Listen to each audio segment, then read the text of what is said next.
ما تاسو تارس کړو چې سلور ملائک دي چې هغه د ټول کائنات په ملائکو کې مقرب ملائک جبرائیل او عزرائیل او اسرافیل او میکائیل. بیا د دې سلور واړو ملائکو مختلف قسم ذمہواری دي. د اسرائیل ذمہواری چې دا هغه روح قبض کول، د میکائیل ذمہواری چې دا هغه د ټوله دنیا راشن او رزق تقسیمول. ابل جمعه ما کاوړان دی جمعه وا دا خبره چې وکړه چې د میکائیل ذمہواری چې دا هغه رزق تقسیمول. نو یو سړی بیا مانځنه پس ماته وې چې د میکائیل رزق تقسیمول څنګه دی، مونږ خو یا نوکری کو روټای غټو یا مزدوری کو یا څه کو. نو ما ورته وې چې عزیزه یو کار سکے وی چې زه سیکشن افسر ما په سیکریټریټ کې ما وی چې سیکشن افسر نو بیا په خبره خپويږي. فوډ منسٹر یا فوډ سیکریټری یا فوډ ډایریکټر دا چې تقسیم د راشن کوي نو دا ډایریکټر یا سیکریټری یا منسٹر په خپل ځي خلکو ته غنم ورکوي او کنه څه وسایل او واسطو باندې کوي. وی چې بس دی پوښ بالکل پوښ ما دماغ ته خبره پرېوت. مالدام شکر دی چې پوه خوشوي. دا کائنات الله پاک په اسباب جوړ کړي. د رزق رسولو وسیله چې ده په ایمان درته وایم چې د بنی آدمو نه سیوا الله د مارغانو په ذریعہ هم کړی ده. هارون الرشید بادشاہ او ښکار ته وته چې ښکار یې وکنو ښکار خو پیژنې کنه ټول پیژنې. ځکه چې زمونږ د پاکستان دا ټول افسران د جمعې په ورځ ښکار کوي. ضیاء الحق صاحب هم هغه ورځ را روانو کوټ ته ښکار کولو دپاره. نو هسې زما اړه کې راله چې د جمعې په ورځ ښکارونه کول د بېغمه زړه کاري او د اوزګار زړه کاري. غمزده زړه چې دی ښکارونه نه کوي، تفریح او سیلونه نه کوي. غمزده زړه چې دی پردی روټۍ او پردی فنکشنونه نه اټینډ کوي. د چا چې زوی مړي او هغه ته په درېیمه ورځ ووایې چې راځه روټۍ مې درته کړې ده او ډېر خلک مې راغوښتي دي لاړ به شي درته.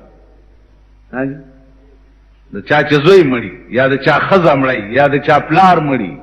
یا د چا مور مړی یا د چا رور مړی، نو غمزده سړی ته به ته ووایې چې راځه ما تا ته روټۍ کړې ده یا دا زما واده دی دا کارډ مې درته راوړو روټۍ ته راشي. غمزده زړه به داسې نو هسې ما ته دا شعر خولې ته راغی چې یو عاشق خپلې معشوقې ته وی چې ته په بستر د بېغمۍ کوې خوبونه او زما په مخ کې اوښې لارې جوړوي. ته څه پوهې زما د درد نه د بېغمۍ په بستر باندې ودی او زما په مخ کې اوښو ولې جوړې کړې. بهر تقدیر زمونږ ملک داسې دی او خلق یې داسې دي بلا ورپسې چې څه کېږي یا به کېږي. نو هارون الرشید بادشاہ ښکار وکړ. ښکار یې چې څه وخت کې خوړو نو یو کارغه راغی او د هارون الرشید د بادشاہ د مخې نه یې غوښه وتښتوله. چې غوښه یې وتښتوله نو ده ته خو ډېره سخته غوسه ورغه چې کارغه څنګه دا جرأت وکړو چې زما د مخې نه یې غوښه وتښتوله. نو پاس سور شو کارغه پسې منډې. اوس کارغه په هوا روان دی او دا خوار شوی لاندې ورپسې منډې. چې دی منډې وایي ورپسې صاحبه وزیران هم منډې وایي. ځکه چې بادشاه په منډه شي نو چې کارغه پسې هارون الرشید اوس منډې وایي نو کارغه د یو غره نه هغه غاړه واوړېد. چې واوړېده نو هارون الرشید هم ورپسې دی او دا وزیران هم ورپسې. د غره نه هغه غاړه څه ګوري چې یو سړی دی په څادر او په پټکي د لاس او خپې داسې شاته تړلي دي او په ډډه پروت دی. د کارغه هغه غوښه یوړه او هغه سړي له یې په خوله کې ورکړه. چې دوی ورنږدې شو نو کارغه والوتو. سړی نه تپوس کوي چې هلکه دا څه چل دی څوک یې؟ وی صاحب سوداګرم په لار روانم غلو شو کولم او ورسې رانه واغستو په پټکي او څادر یې وتړلم او دلې داسې پرې هغه غلوم خو پیسې تې واغستې سړی خو یې مړ نه کړو بېګا راته چاوې دلته د 3 کالو ماشومه چا لاله کړې ده او په بوجۍ کې اچولې ده او د هغه کور مخې ته یې ورته غورځولې ده کوم ملک چې د ظلم دا انتها نو د 3 کالو ماشوم یې څه ظلم کړی حد دی د ظلم بالکل هغه انتها شوی انداز به ونه لګولی شي انداز ګڼکپان وګورئ دلته زمونږ یو حاجي صاحب بوډا سپینګیری سړی په لاره روان دی او سړی ورته وایي اوهو ته خو ډېر بیمار واسکټ لاندې ورته لاس ماس منډلی دا ځای نه دې خوږېږي دا ځای نه دې خوږېږي دا ځای نه او یو بیمار یم هغه دا خیال کړی هغه حاجي چې جوړې حکیم را باندې پېښ ښه بلکل دې دپاره به خدای خیر کړي چاته روان شوی دی حاجي چې جیب کې لاس والی دی 200 روپۍ کې ویستې غاټ زامن یې راله وجي ده هفته پس بیا پې پېښ دی بیا یې چې لیدلی هغه وایي چې څنګه هغه رانیولی دی ویل دا خو مغه سړی دی چې راغی دکان ته یې راوستو ځان یې بېهوشه کړو چاله شرموی مې ما چې زامن یې راله ویل به دا 500 والی نورې به درته راوړو داسې یو لوټ مار لګېدلی د زیارت یو منجور را پسې راغلی ما ته ویل وجنم دی ته ویلې دا د زیارتونو دا منجورانو پسې بد ولې وی ویل وج داسې سنډاو غاټ کټې اوس ورشئ د ټول زیارتونو کې وګورئ که زه خو څه چا نه یریږم شرمېږم نه زما ایمان او زما ژوند او زما سا او زما روح دا هر څه زما د خدای په لاس کې دي که د بنده لاس کې دي ورشئ د پبو میاں صاحب کې وګورئ کاکا صاحب زیارت کې وګورئ پیر بابا کې وګورئ سیدو شریف کې وګورئ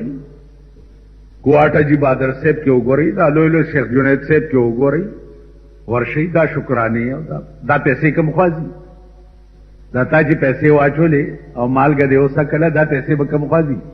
په دې پیسو څه کېږي په غبرګو وړاندې دا پیسې کوم خوازي د دې پیسو دې مړي ته حاجت شته تاسو وایي دې مړي ته حاجت شته د مړي ضرورت دې پیسو ته شته دې مړي ته ستا د دې پیسو فایده رسي په دې پیسو د دې منجورانو زامن شراب څکي او زنا تې کوي چینی راشي چې درته وښیم لاس نیولي وله بوزم ګیرې به کلي کړي سرونه به انګریزي پریښي غاټ کټی به ناستي مالګې ته ورځه او راشه د پبو میاں صاحب ته وګورئ که راشه خورې واخله راشه دلته هغه شیخ قرآن مخکې او شیخړی ورپسې او ښځې ته چې دی هلکان اوازونه کوي پوس پرې کړي بچو که د معتبرو ښځې په صدر روډ باندې دکاندارانو سره انګتې اچي ستاسو ښځې چې دی په زیارتونو کې منجورانو سره انګتې اچي کار دې څه دی تاسو راشي زیارت په ورځې وګورئ زه کله کله رحمان بابا زیارت ته ځم په دې هدیرو کې وګورئ راشي وښیم د اخون بابا هدیره کې راشي چې درته وښیم د زیارت په ورځ ماسپښین نه پس هر قسم ګډه چې وی پکې ملایي دا چا ښځې دي دا ډېر بې غیرت قوم پښتانه مختانه نه پښتون صحیح لکه پښتون لا پاتې هم دی چېرته پښتون صحیح پښتانه مونږ نه یو مونږ پښتانه وی زمونږ ښځې به په هدیرو کې نه ګرځېدی زمونږ ښځې به په کوچي بازار کې نه ګرځېدی زمونږ ښځې به په صدر کې دا اوس چې نوی مارکیټ جوړ دی دغې کې نه ګرځېدی مونږ پښتانه نو روټۍ وروړه کارغه او سړي له خوله کې ورکړه هارون رشید ته تپوس کوي چې دا ولې وی صاحب غلو شو کوله مرته رانه واغسته او زه تغلی پرې دلته د روټۍ او د اوبو څه چل کې وی په خدای قسم چې کله نغلو تړلم او هغې رانه لاړه 3 میاشتې وشو دا کارغه ټیم په ټیم اوبه م راوړي او په خوله کې یې راکوي او روټۍ م راوړي او په خوله کې یې راکوي 3 میاشتې وشو مولانا روم وایي چې السببها بگذرو تقوی طلب السببها بگذرو تقوی طلب تا خدا روزی رساند بے سبب السببها بگذرو تقوی طلب تا خدا روزی رساند بے سبب ہیلی پریک دا تقواو کا خدای سره جوړاو کا په خدای قسم چې خدای سره دې جوړاو شي روټای بتا پسې منډي نن خو ته روټای پسې منډي روټای بتا پسې منډي وای هغه ورځ یو سړی وادو کارو ته ودونو تزه نه خدا کارت مې راوړل مال خدي کړی دا کېدا والله کمه دام کتلی چې په کم تاریخ دی په کم کار نه تاسو خو تاریخ وګورئ پلانی تاریخ روانګي برات پلانی تاریخ پلانې ما په عمر کې نه دي زکات تا ګورم وینو بیا وسه چل کیږي مال زسوک ور راځي هونه کا کور ته در تراواستم مال کا کور ته دی راوړ نو غرزو ماینا نو ما سوتن چې ګورم دیچکه په سر کړه دی او هغه خې مخې او کېما مې کور ترا پسې راوړ تا پسې بروټه مې او کله غیرت د ځان کې پیدا مدرسې ته یو سړی راغلی ویل زکات تقسیموي طالبان راغونډ ک 15 روپۍ ورکړي استادانو له لس ورکوي مال یې چراوړې مال زه نه عالم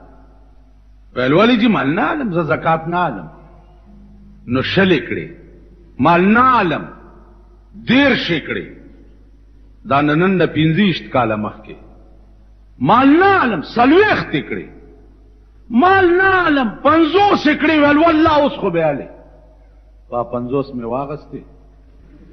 چې سړی لاړو دا ټول استادان او طالبان راته وایي چې دا دې څه چالو کو مالدا مې درته یو شی ثابتولو چې دنیا سپایدا چې څومره لته ورکه در پسې بغا کی څومره لته ورکه 15 ملت ورکړه لسو ملت ورکړه شل ملت ورکړه 10 ملت ورکړه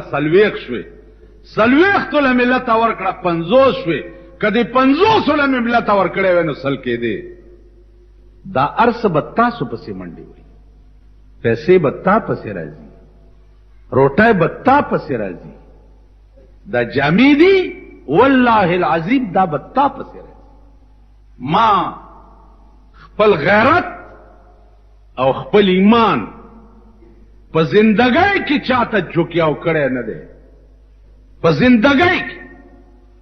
یو شي ته جوکیاوي دې ته وګورئ تاسو شه دې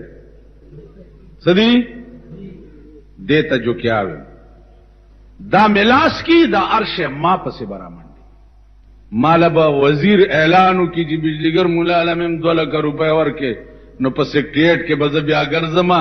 چې جی وزیر صاحب اعلان کړی بابوګان ورته چې مولا صاحب زازا لا چک نه دی پاس شوی